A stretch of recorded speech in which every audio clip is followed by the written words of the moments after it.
The following video might not be suitable for everyone. Viewers' discretion is advised. Hey man, you know where I watch. Dancehall. Alright viewers and subscribers, my name is Dancehall Skilla. I am here again. Big up and respect to each and everyone.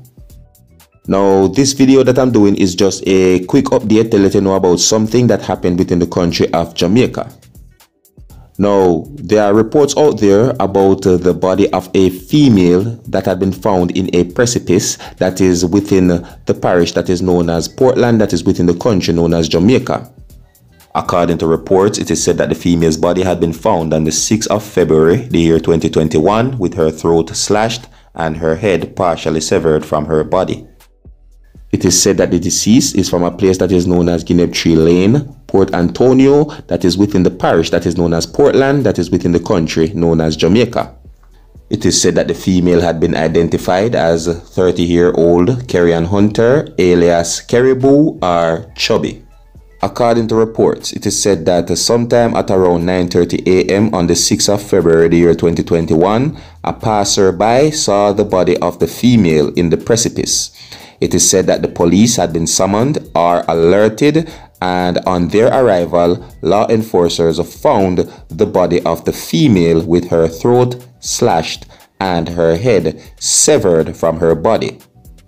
It is said that the body had been taken to the morgue pending a post-mortem examination. According to some things that I read in a news article, it is said that this killing would be the second killing that happened within the parish since the start of the year 2021. And according to some more things that I read in the news article, it is said that last year, which is the year 2020, the parish, which is known as Portland, recorded the least number of killings among the geographical police divisions across the country of Jamaica with 10 cases. Alright, viewers and subscribers, you don't know me, Dancehall Skilla. I'm only there so to keep you up to date and posted and let you know what's going on. Alright, this was just a quick update to let you know about something that happened within the country of Jamaica. Alright, so here's where I'm going to leave it. So big up and respect to each and every one, and until next time, if you're new to my channel, don't be afraid to click the subscribe button, and you can also click the notification bell if you want to be notified every time I post a video. Alright, so until next time, my name is Dancehall Skilla. Big up on yourself. You see it.